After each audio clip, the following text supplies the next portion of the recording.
अपने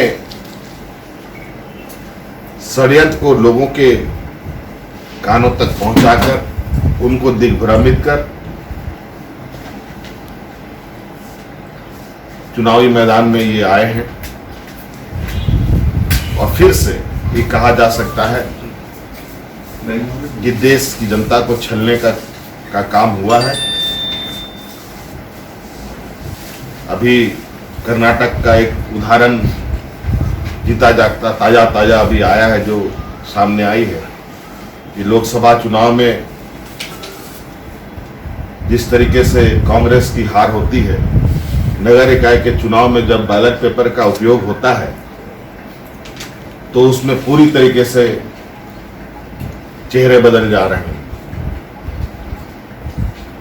तो कई कारक हो सकते हैं, अब इस पर चिंतन हम लोग बाद में करेंगे। पहले जो सामने लड़ाई है अब उसकी तैयारी। अब अटैकिंग क्या तलवार लेके थोड़ी निकलना है चुनाव में, तलवार लेके थोड़ी लड़ाई लड़नी है तो अपने आइडियोलॉजी के साथ लड़ना है, अपने विचारों को लेकर लोगों के बीच जाना है, अपने सोच के साथ लोगों के बीच में जाना है। इश्यूज आपका जो लोकसभा में रहा वही रहेगा या उसमें कुछ तब्दीली हो सकती है? इश्यूज तो बहुत है, तब्दीली लोकसभा में इश्यूज क्या थे? राष्ट्रवाद। इन लोगों ने तो कोई इशू, लोकसभा का इशू क्या है ये कोई बता दे, कोई वोटर से पूछा जाए कि इशू क्या था तो शायद ही कोई लोग बता पाएगा बहुत स्पष्ट रूप से।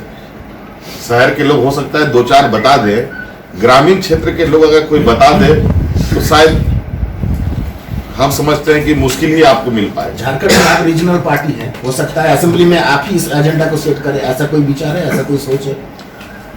हम लोग एजेंडा फिक्स करेंगे। क्या झारखंड मुक्ति मोर्चा मांग करेगी कि बैलेट पेपर से मतदान हो?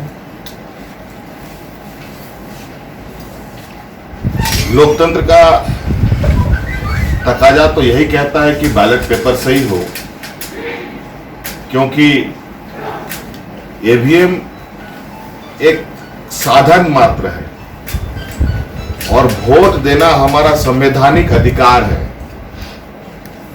हमारे अधिकार का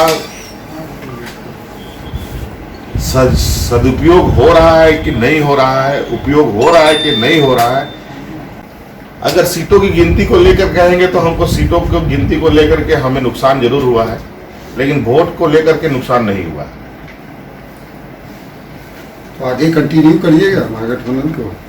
अब इस विषय पर सभी महागठबंधन के साथ बैठ के हम लोग चर्चा करेंगे और जो बेहतर विकल्प निकलेगा उस पर हम आगे बढ़ेंगे। कांग्रेस ने उतनी ईमानदारी नहीं दिखाई जितनी हेमंत सोरेन ने दिखाई। अब इसका आकलन आप लोग बेहतर कर रहे हैं। हम अपना भूमिका बिल्कुल ईमानदारी से करने का प्रयास करते हैं और कांग्रेस ने कहाँ भूल की या हमारे गठबंधन साथियों ने कहाँ भूल की, वो तो बैठने के उपरांत ही बात का चर्चा पे बातें आएंगी। किसी के कहने से उसको मानना थोड़ा हमारे लिए कठिन होगा। उससे अधिक वोट निकला, ये सारी बातें अभी आ रही हैं बहुत सारी छन के, उन सब बातों का क्या अभी तो कुछ कहना अभी बहुत जल्दी होगा। लेकिन कमोवेश ईवीएम और वीवीपैट या जो भी हो इलेक्ट्रॉनिक वोटिंग मशीन पर आए दिन सवालिया ये पे रहा है, घेरे पे रहा है। इससे बचने के लिए बिल्कुल चुनाव आयोग को, सरकार को निष्पक्ष चुनाव के लिए लोगों को अधिकार प्राप्त होना चाहिए कि उनके संवैधानिक अधिकार का उपयोग वो कर रहे हैं तो सही कर रहे हैं। नहीं तो अगर हम आपका अपना वोट ढूंढने के लिए ईवीएम मशीन दे दें